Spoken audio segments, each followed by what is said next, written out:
everyone. I'm Swapna Gajjala, and I heartily welcome you all to PSSM Global's new show, Soul Connect.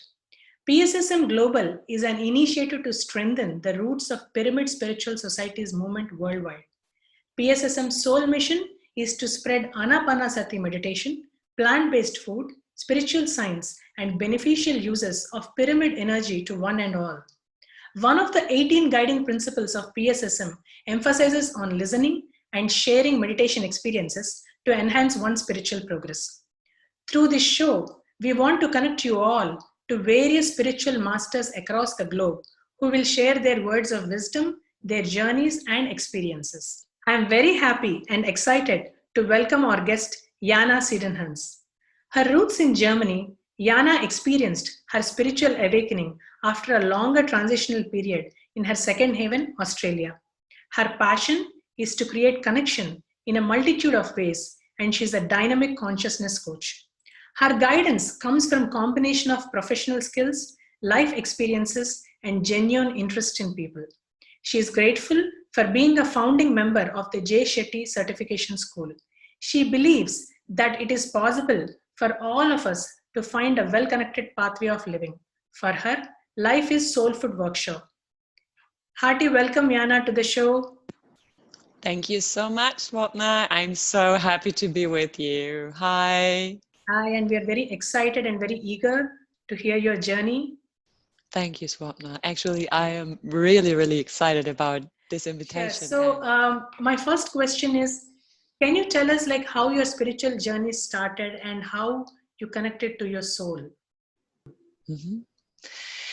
It's actually pretty hard to say when it really precisely started, because there kind of has always been something about like an urge or a need or a longing for connection, connecting people, and it was kind of driving me for many ways, many years, though I was not truly getting what it was about. I knew it was about communication and people, but I tried different career options in the business of communication, and it never felt truly right, because it somehow felt about, it was a combination of, well, trying to express something, but at the same time trying to hold something back in all of these jobs.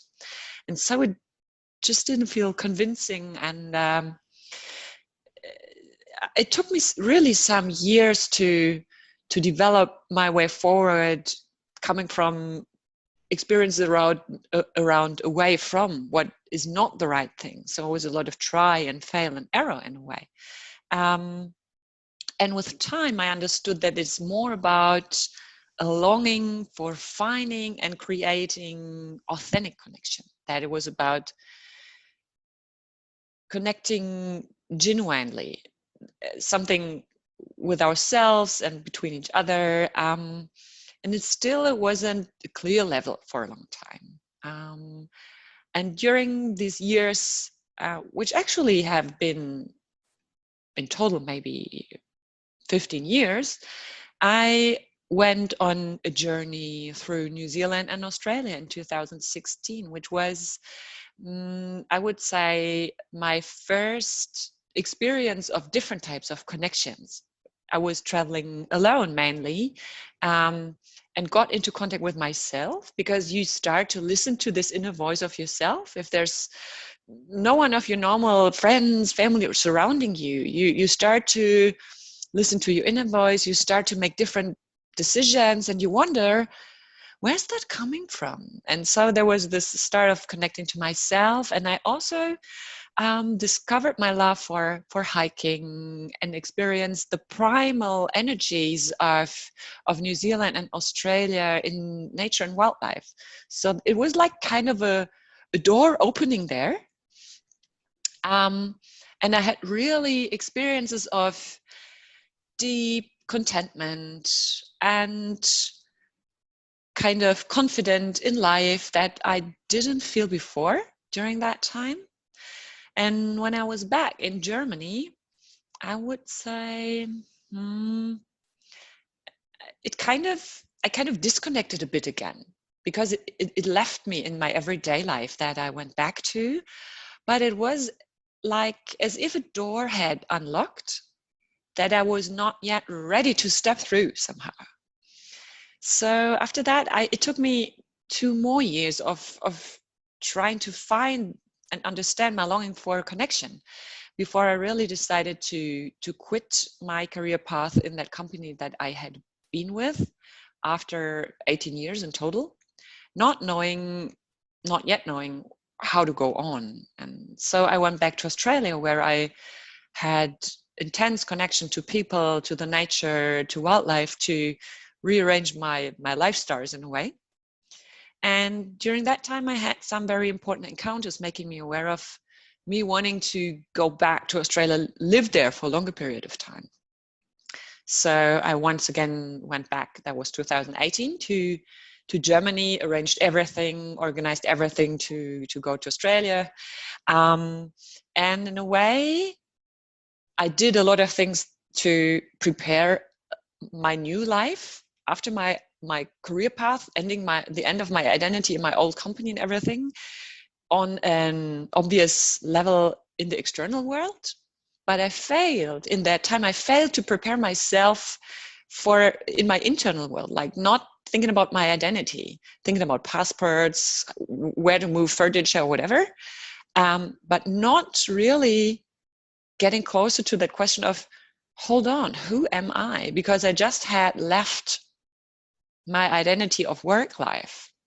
And yes, I think when I then went back to the other side, it's important for me to let you know that as, how can I say, after my arrival in Australia, many things developed completely different from I expected them to develop. So what I hope to be a starting point for something new first turned out to become an ending point of all my former identities, because I left my job, I left the identity of my heritage.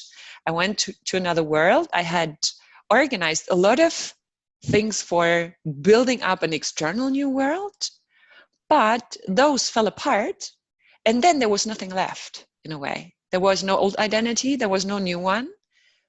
And that was an intense period in my life where I kind of was plain enough and not distracted anymore from the outer world, where I experienced huge, for me, events or happenings around spirituality. I experienced synchronicities for the first time consciously. I experienced meaningful coincidences within that time for the first time. A lot of things happening in nature, and I kind of started to move towards myself, into myself, in a very challenging time. And that was also where I started meditating daily. And while all these things were happening with coincidences and synchronicities, while I was meditating, I for the first time connected to that conscious part of my being existing under all these thoughts and emotions. And at the same time someone gave me a book that was really unlocking the door of spirituality to me. It was The Power of Now by Eckhart Tolle. So many things that I was experiencing at the time, he was describing in that book, and the dotted lines kind of fell into a combined line. And so I really, for the first time, consciously connected to this higher self we have in ourselves, that is content, happy, always there as soon as you start or are able to get the mind to rest. And I also experienced moments during meditation where this connection to this inner part of myself grew up to an extent that you got this experience of something inside of you is growing so healthy and so softly that it kind of dissolved the shape of my physical being. And like these moments where I experienced, oh gosh, we are so huge, so large, beings, we contain multitudes. So these were these experiences that I had at that time, and that were, yeah, the main part of, I would say, my spiritual awakening, and they changed my point of view to life at that time. And I had somebody reaching out to me from Germany who was guiding me during that time. And I did not reach out to that person, but that person reached out to me, very spiritual person, kind of knowing what was going on with me, and was accompanying me. And he brought it to the point, because he said, what you have been longing and looking for so long finally had found you. Yes, and that is what I would say about my spiritual awakening. And since then, I have a different attitude and approach towards life. And as things had turned out differently from what I wanted them to be in Australia, I came back to Germany last year and took on the challenge, I would say, to combine a life connected with spirituality with an everyday life in our normal physical level of being. And that's where I stand right now. Beautiful, beautiful. They say that when the right time comes, everything falls in place. It did. A book coming into your life and you meeting the person who could give you the direction and assurance that, yes, now is the time, right? Yes, it was like that. Though it is a bit like, I wouldn't rather say, it does not feel like you're not clear on now is the right time. Actually, it can be very confusing. And in a lot of times, it happens at least for me, it happened in a challenging time of my life. It was not like awakening to a fairy tale, right? It was really like insecurities, a lot of open questions, the feeling for energies that you never felt before, where you really also ask yourself, can this be? And then things, yes, fall into line in a way. But it takes the time to get there. Yes, and these times are, challenging times. Challenging times, you're right. So I heard that like you're a consciousness and transformation coach. Yes. So what was like your reason, your motivation behind becoming one? Well, the motivation, that is the purpose of my life, as I already said, is connection. Connecting people genuinely with themselves and with each other. So I really, though a lot of things were quite unclear for a lot of years, this strong driving force within myself has been there quite clearly for a long time. So I did my first coaching education in 2010 and was guiding people as a coach already in occasional aspects of the last years. Because there is nothing like the beauty of authentic connection as in total, or from a spiritual aspect, we are interconnected anyway. And bringing that connection on the energy level into the relationships we have in this physical world is my driving force. Absolutely. I think that is what is, your spiritual progress reflecting on your physical, materialistic, like our day-to-day life. Yeah, Mm-hmm. that's how you apply and how you try to bring all that wisdom and, live it in a positive way, right? Mm-hmm. Absolutely. Yeah. I totally agree. Yeah. And so what is the key to transformation for any person? Mm-hmm. In a nutshell, what you can say is consciousness is on very, very different levels is the key to transformation. Because that's where you always start with awareness around something.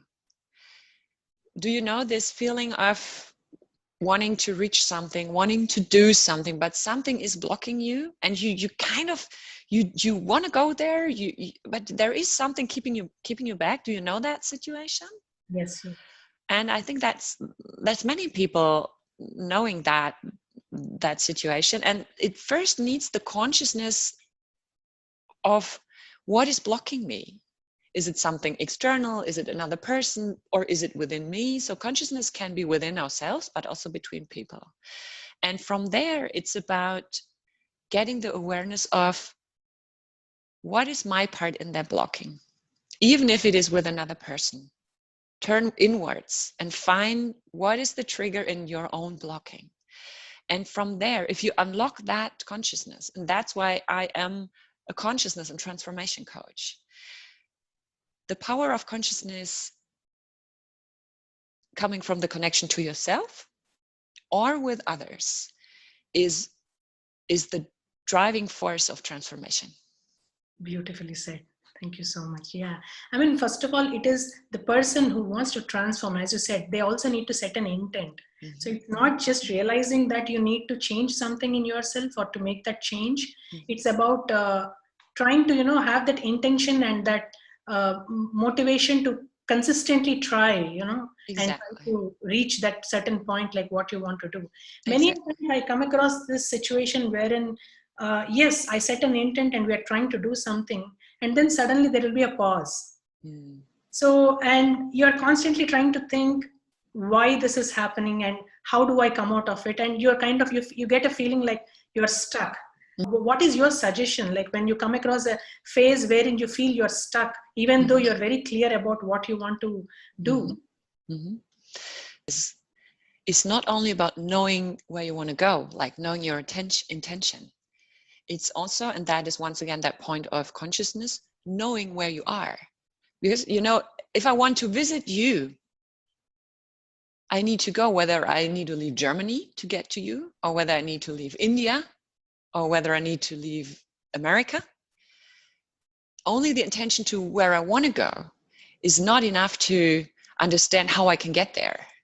I need to know where I am actually as well. And that means, so where I am struggling currently, where I am insecure, what in fact, in most of the times, it's an aspect of shame or fear holding us back. Digging down to the root of what is occupying or blocking us, finding the root of shame or fear around something, and from there understanding that within that fear there is an information. Don't run away from fear. Fear can mean, if you take a fear for real all of the time, it can mean that you take it for granted, like take it for real and run away. Or fear can also mean moving closer to that fear, looking into the fear, looking at the fear. And all of a sudden, if you really look at it, it normally becomes smaller because you gain clarity and you gain the information that is needed for your next steps. So you gain the information what is lacking. And from there, you can find the next steps of acting to align to what you want to reach. But first, find the fear in your present situation and find the missing link in there, because fear can be something like, I fear of being abandoned when I do this. So first find out how can you get sure whether you're abandoned or not, or sometimes you even can make sure that you're not abandoned, or you can get aware of, is it abandonment when that person is leaving? There are so many other beautiful people in my life. Am I really abandoned? So there are many ways of getting answer to that information in the fear. And from there, starting to act, saying like, okay, if I fear that this person is abandoning me, I might ask that person for several things before I do what I want to do. Or I might talk to friends about how it feels with that person, how genuine it is, and how important it truly is, or what it would mean if that person would abandon me, deny me for what I want to do. Just as one try to explain it, yes. And from there go on. But it's really, fear can be, how can I say, just drop everything and run away. Or it can be finding the information raising awareness, acting aligned, and rise in the end. Beautiful, beautifully said. That's so true. So people talk about spiritual enlightenment. So what it means to you? That's a really interesting question, because while I was reading that book of Eckhart Tolle, for example, I had the expectations of myself that maybe within a half year's time or a year's time, I will only be the observer in my life. I will have all my monkey mind in a calm place, always being in huge state of consciousness. And the truth is, during this time of my spiritual awakening, I had a lot of these moments. I also had moments of no mind twice while I was not meditating for a longer, like for half an hour or something. But coming back to everyday life, it kind of changed, because it's adapting spirituality with reality in a way, or let's say adapting the reality of our non-physical being with the reality of our physical being. So for me, it is important to say that spirituality means having got to the understanding that we have a physical and a non-physical level of being, getting the awareness about the energy connecting all lives on earth, interconnectedness, and getting aware of how you can always connect with that non-physical level when you meditate and when you get your mind to rest. So this is my understanding of a basic part of spirituality. And enlightenment, honestly, I can't tell you how whole enlightenment looks like. But there are enlightened moments on our paths, and that's part of spirituality as well. When you have this moment of a deep insight, a deep clarity that goes along with a feeling of contentment and confidence in life, though it is a huge insight, that comes from intuition, that comes from your higher self. And it doesn't come with fear, it comes with clarity and contentment, because that's part of our higher self. And a day or two later, when you start to move forward to that insight where you want to go, you might feel fear again because you're back in a challenging situation. That doesn't mean that you're not spiritual anymore. And that doesn't mean that you didn't have an enlightenment aspect on your way. You stepped into a next level in a way, where you're challenged again and where you will have enlightened moments again. Enlightening also means gaining from other people's experiences around spirituality, growing together. And these are all aspects of enlightenment and spirituality. It's not like switching on a light and it's always there and you just once push the button. Yeah. That's the sole purpose of this show too, wherein we want to learn from experiences and others' journeys to inspire, ourselves and move ahead in the path. So you were saying that The Power of Now is one of the books that influenced you. Are there any other books that actually influenced you in this path? Yes. It's The Alchemist from Paulo Coelho, a book that, interestingly enough, came into my life for the first time when I was 18 and came back into my life last year.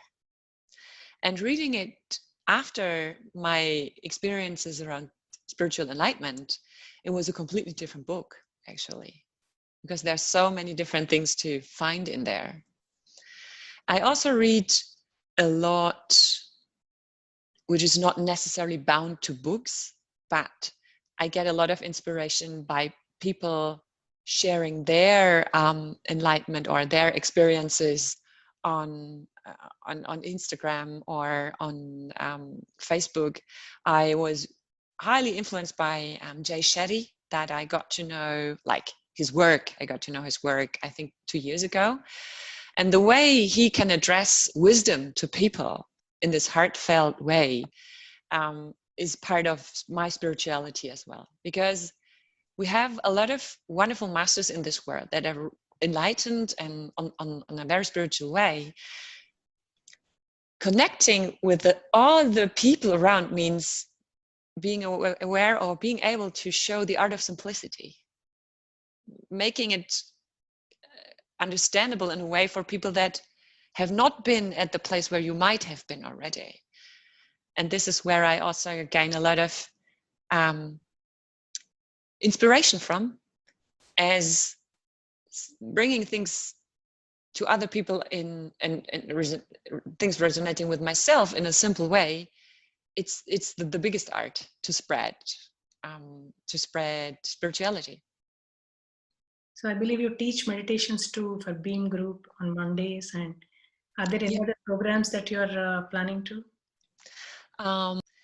So present on Inside Timer with meditations, and I frequently share meditations there as well that I record, and also putting up some courses there for, well, a lot of people say a comfort zone challenge. For me, it's about courage zone growth. So I'm working on some courses that I will put up there as well.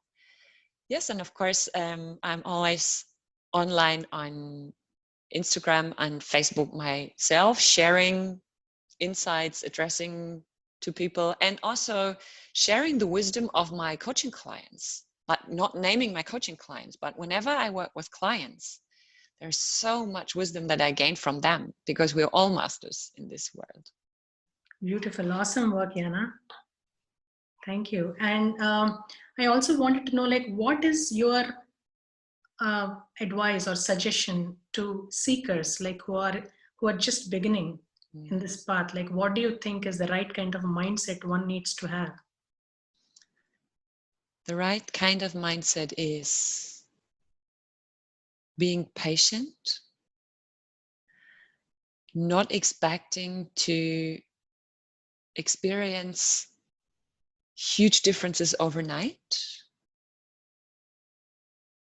but meditating daily without trying to be a professional. Like, meditate in a way that comes comfortable to you, so that you can really align with your breath and be with your breath in that meditation. And do that on a daily basis. And even if it's 5 or 10 minutes, from there, things start to happen in small steps, but they do. Your mind starts to calm down in a way that you could not even think it could happen. Very slow, very tiny moments in the beginning, but that's where it all starts. And one more thing that I really highly recommend is single tasking. As good as possible, it's not always possible, but as good as possible, step back from multitasking and grant yourself time and practice of single tasking. Absolutely. It's a very apt thing, that's what even was lingering in my mind, because people say that, hey, he's a multitasker or she's a multitasker. But when I observe, you can do multiple things, but at a single time with mindfulness, the way you handle the task that you're currently doing is what really makes the difference. Yes, yes. Absolutely beautifully said, Jana. Thank you so much, Jana, for the beautiful words of wisdom and sharing your journey and giving us a lot of insights into transformation. We look forward for your collaboration with PSSM Global. Thank you so much for coming today. Thank you for inviting me. I'm really happy about all the opportunities I have with PSSM to spread so wonderful wisdom around meditation together with all of you. Thank you. Goodbye. Thank you. So friends, as Jana said, to get where we want to be, first we need to know where we are right now. It is important to make a commitment and begin an awareness practice for that transformation to happen. Thank you all for joining us today. We have more speakers coming in our next episodes, so stay tuned. For upcoming events and programs, please visit www.pssmglobal.org, and please do subscribe to PMC Global on YouTube.